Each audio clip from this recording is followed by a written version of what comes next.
Good morning, children. Let's gather around on the reading rug and begin our mini lesson for today. Yesterday, we talked about the characters of a story and how the characters bring action to the story. We then went back to our desks and with our independent reading, we took notice of what the characters did to bring action to the story. Today we are going to be talking about the illustrations of a story. And we know that illustrations in a story are what help us bring clarity to what is on the page and what we read. So today we're going to read a story about a boy named Freddie, and his class is bringing in canned goods for a donation for Thanksgiving to help other people. To help us understand what is happening in the story, we're going to ask questions throughout our reading, and we are going to talk with our partners. Can anyone tell me what an illustration is before we begin? Before reading, I usually look at the illustration on a page and then wonder to myself, what is going to happen on this page that will go along with this illustration, and what will the page say? So, can anyone tell me what they see on page 3 here? Yes, we see there is a lady here, and she is hanging up a poster. We don't know if she's a teacher or she's a mom. So let's read this page and see what we find out. It says, "Thanksgiving is next week," said our teacher, Mrs. Wushy. She hung up a poster. It said food drive. Okay, so now we know that this is Mrs. Wushy, and she's hanging up a poster that says food drive. Can anyone tell me what food drive means? Right. So illustration helps us understand the text if we are confused. So let's continue with our story. "I can't wait to eat mashed potatoes," I said. I rubbed my tummy. My mom makes the best apple pie in the whole world," said Jessie. "You are both nuts," said Max. "The best part of Thanksgiving is the turkey." "No, it is not," said Chloe. "The best part is the stuffing." Okay, so now on this page, the illustration will help us understand what each person is saying in this page. So can you turn to your neighbor and tell them who you think is saying each of these things with these little thought bubbles up on their head? Right. Okay, let's continue. "Turkey," said Max. "Stuffing," said Chloe. "Turkey," said Max. "Stuffing," said Chloe. "No fighting," said Mrs. Wushy. "We should all be very thankful. We have lots of food to eat on Thanksgiving." "Some families do not have much to eat on Thanksgiving," said Mrs. Wushy. "We are going to help. Oh, we might find out what that food drive is." Mrs. Wushy pointed to the poster. "Our school is having a food drive," said Mrs. Wushy. "A what?" said Chloe. "We bring cans of food," said Robbie. Then the school will give it to families who really need it." "Cool," I said. "That's pretty helpful of them to bring in canned foods for other people to have." On the bus ride home, Robbie said, "I'm going to bring lots of cans." "Me too," I said.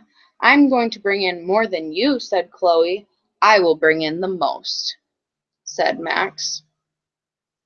So we can see on this page that they're all talking on the bus, and we can tell that they're talking on the bus by the seats that they're sitting in and how they're all sitting in rows. "When I got home, I ran to the kitchen. "Hello, Freddie," said my mom. I pushed a chair over to the cabinet. "Hi, Mom," I said. So you can tell he's running. So these illustrations really help us with what we're reading. I climbed on the top of the chair and opened the cabinet. "What are you doing, Freddie?" said my mom. "Get down right now." I got off the chair. "I need some food," I said. "I can make you a snack," said my mom. "I do not need a snack," I said. "I need food for the can drive at school." "I can help you with that," said my mom. She gave me a can of tuna fish and a can of corn. "Thanks, Mom." The next morning, my backpack was really heavy.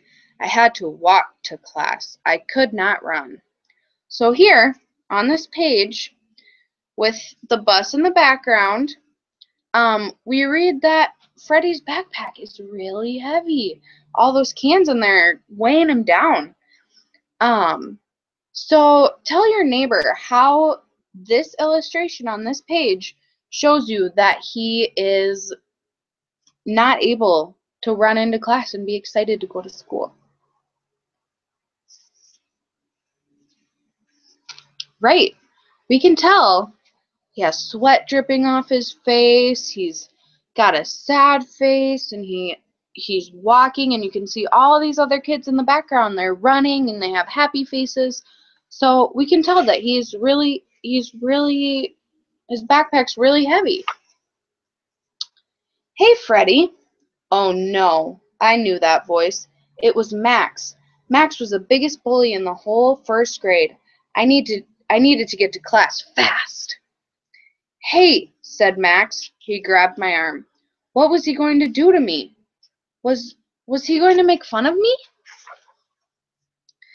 Max followed me into the hallway. "I need a favor," said Max. "What?" I asked. "Forgot to bring in a can of food," said Max. "Can I have one of yours?" I just looked at him. "You want one of my cans?" I said. Max was always mean to me. I did not want to help him, so I lied. "Sorry, Max," I said. "I do not have any extra cans." "Really?" said Max. "Really," I said. Max looked down. He let go of my arm. Uh-oh. You think Max is kind of sad? Jessie and Robbie came running up to me. "Are you okay?" Jessie asked. "I'm fine," I said. "What did Max want?" said Robbie. "Nothing," I said. "Bring your cans to the rug," said Mrs. Wushy. "Let me see what you have." Everybody pulled their cans out of their backpacks. "I have 3 cans of tuna fish," said Chloe. "I have a can of potatoes and a can of peaches," said Robbie. "I have a can of green beans and a can of corn," said Jessie. I looked over at Max. He was hiding behind a chair. He looked very sad. I felt sorry for him. Would you feel sorry? I would feel sorry. That was not nice of him. "Hey, Max," I whispered. Max looked at me. "Come over here," I said. "Take this," I said. I sneakily gave him one of my cans. Max looked at me. "But you said you didn't have any extra," said Max. "Well, I do," I said. "You can have one." Max smiled. "Thanks, Freddie," he said. "Sure," I said. Okay, so on this page, we know that Freddie gave Max a can, but it says he gave him it sneakily. What does sneakily mean? So turn and tell your neighbor how, from the illustrations on these two pages, how can you tell that he gave it to him sneakily?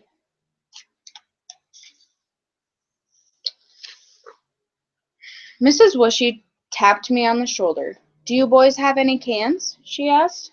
Max looked at me. I looked at Max. "Yes," we said. "Now let's count the cans," said Mrs. Wushy. We line them up on the rug. We have 5 rows of 10 cans, said Jessie. That is 50 cans, said Robbie. Wow, that is a lot of cans, said Chloe. It sure is, said Mrs. Whooshy. Now, a lot of families will have a very happy Thanksgiving, said Max. The end. So we now understand that the illustrations in a story can really help us understand what they are saying in a story. So when I say go, I want you all to go back to your desks and get out your independent reading books, and I want you to take note of all the things that you notice about the illustrations in your stories that help you understand what you might have been confused on before. For closure, I would say today, as our goal was to understand what illustrations did for our stories and how they helped us clarify. What examples did you guys notice in your stories that helped you understand your story better with your illustrations? Here's a great example that Maria and I talked about during our conference that we had together. And then they would share their thoughts and class reading workshop would be done.